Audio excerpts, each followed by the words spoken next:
Hello दोस्तों, good evening. जो लोग बिहार बीपीएससी का एग्ज़ाम दे रहे हैं उनके लिए मोस्ट इम्पॉर्टेंट क्वेश्चन। भारत में पहले साम्राज्य की स्थापना किस शासक के दौर की गई? चंद्रगुप्त मौर्य, अशोक, कनिष्क, चंद्रगुप्त द्वितीय, विक्रमादित्य। उपयुक्त में से कोई नहीं। सही आंसर है चंद्रगुप्त मौर्य। इसका डिस्क्रिप्शन। चंद्रगुप्त मौर्य की गणना भारत के महान शासकों में होती है। वह भारत का प्रथम ऐतिहासिक सम्राट था। वह ऐसा पहला सम्राट था जिसने बृहत्तर भारत पर अपना शासन स्थापित किया और जिसका विस्तार ब्रिटिश भारतीय साम्राज्य से बड़ा था। उसके साम्राज्य की सीमा ईरान से मिलती थी। उसने ही भारत को सर्वप्रथम राजनीतिक रूप से एकबद्ध किया। Question number 12। किस अभिलेख में कलिंग विजय का वर्णन किया गया? फर्स्ट है मास्की अभिलेख, रुद्रा दामन अभिलेख, जूनागढ़ अभिलेख, हाथी गुम्बा अभिलेख। या उपयुक्त में से कोई नहीं। उपयुक्त में से कोई नहीं। इसका डिस्क्रिप्शन।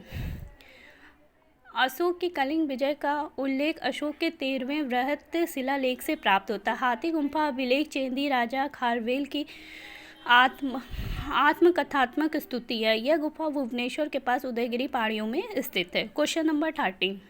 निम्न में से किस हड़प्पाकालीन स्तर से टेराकोटा का हल प्राप्त हुआ? धौलीवीरा, कालीबंगा, बनावाली, लोथल। या उपरोक्त में से कोई नहीं। तो कहाँ से प्राप्त हुआ? बनावली से। इसका डिस्क्रिप्शन।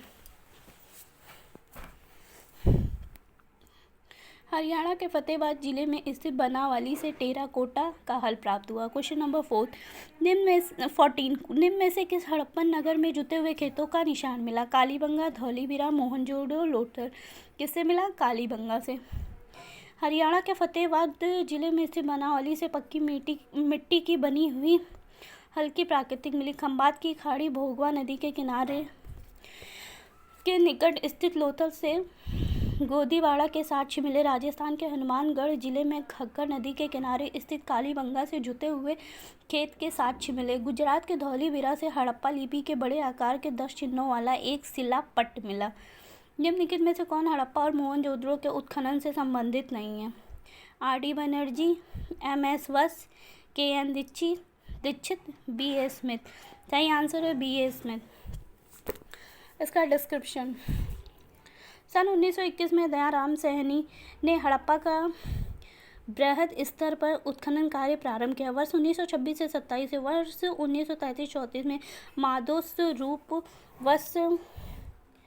वस हड़प्पा के उत्खनन कार्य से संबंधित रहे। मोहनजोदड़ो की खोज सर्वप्रथम वर्ष 1922 में रकलदार बनर्जी ने की थी तथा उसके पुरातत्व महात्मा की ओर ध्यान आकर्षित किया। इनके कुछ अतिरिक्त सॉरी, थोड़ा सा बीच में डिस्टर्बेंस हो गया, अब नहीं होगा। ओके। अतिरिक्त कुछ अन्य विद्वान K.N. Dixit, Ernest Mack, R.L. Steel, N. Ghosh, J.P. Joshi आदि ने इस सभ्यता की खोज में महत्वपूर्ण योगदान दिया। अतः स्पष्ट है कि B.A. स्मिथ हड़प्पा सभ्यता की खोज से संबंधित नहीं रहे, बल्कि ये आइडियोलॉजिस्ट एवं इतिहासकार के रूप में प्रसिद्ध थे। बोग जकोई का महत्व इसलिए है कि वहाँ जो अभिलेख प्राप्त हुआ जिसमें वैदिक देवी देवताओं का वर्णन किया गया है।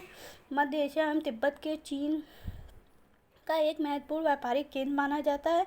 वेद के मूल ग्रंथ की रचना यही है। उपयुक्त में से कोई नहीं। सही ऑप्शन है A।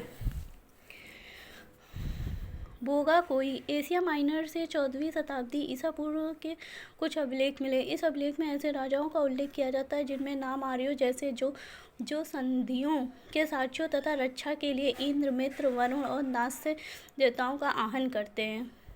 Question number 17। सूची 1 सूची 2 दिया। नवपाषाणकालीन और इन नवपाषाणकालीन स्थलों के नाम।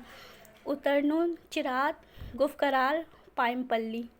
उत्तरनूर का सही ऑप्शन है तेलंगाना, चिरात बिहार, गुफकराल कश्मीर और पायमपल्ली तमिलनाडु। इसका डिस्क्रिप्शन आप लोग देख लीजिएगा। Question number 18। ये भी सूची 1 में दिया महाजनपद, सूची 2 में महाजनपद की राजधानी। मल, अंग, गंधार, वस। सही ऑप्शन है मल की राजधानी कुशीनारा, अंग की चंपा, गंधार की तक्षशिला और जो वस की है उसकी कौशाम्बी। क्वेश्चन 18 का भी डिस्क्रिप्शन आप लोग देख लीजिएगा। Question number 19। प्रसिद्ध 10 राजाओं का युद्ध किस नदी के तट पर लड़ा गया? गंगा, कावेरी, ब्रह्मपुत्र, परुषणी नदी के। दशारग युद्ध, 10 राजाओं का युद्ध परशुराम नदी वर्तमान में रवि के तट पर लड़ा गया, जिसमें भारत जन के राजा सुदास ने 10 राजाओं के एक संघ को हराया। इस संघ में आर्यों के प्रमुख जन अनु, द्रुहु, यदु, पुरु, तुवर्षु तथा 5 लघु जनजातियों का समूह सम्मिलित है, जिसके पुरोहित विश्वामित्र थे। भारतीय उपमहाद्वीप में लोहे का प्रयोग कब शुरू हुआ? प्राय 9000 वर्ष पूर्व, 12000, 6000 वर्ष पूर्व। उपयुक्त में से कोई नहीं। सही ऑप्शन है उपयुक्त में से कोई नहीं। भारतीय महाद्वीप में लोहे के उपयोग की कोई प्राचीनतम तिथि निश्चित नहीं थी। प्राचीन काल में गंगा के क्षेत्र को क्या कहा जाता है? अनर्त, चोल, तक्षशिला। उपयुक्त में से एक से अधिक कोई नहीं। उपयुक्त में से कोई नहीं। प्राचीन काल में गंगा के दक्षिण के क्षेत्र को मगध के नाम से जाना जाता था। तक्षशिला सिंधु और झेलम नदी के बीच स्थित है। चोल गोदावरी नदी के दक्षिण में स्थित है। अनर्त महाभारत में वर्णित प्राचीन भारत में वैदिक कालीन का एक साम्राज्य था। दूसरी शताब्दी के आसपास रचित संस्कृत के शिलालेख अनुसार सुदर्शन झील एक कृत्रिम जलाशय की मरम्मत किसने की थी? ऑप्शन है हर्ष, रुद्रदामन, कनिष्क या उपयुक्त में से कोई नहीं। किसने की थी? रुद्रदामन।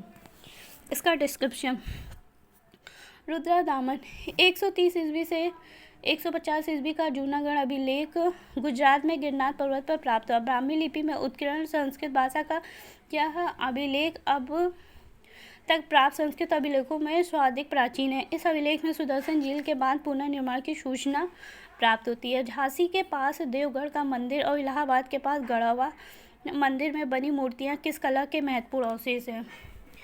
मौर्य कला, गुप्त कला, राष्ट्रकूट कला। उपयुक्त में से एक से अधिक। उपयुक्त में से कोई नहीं। सही आंसर है गुप्त कला।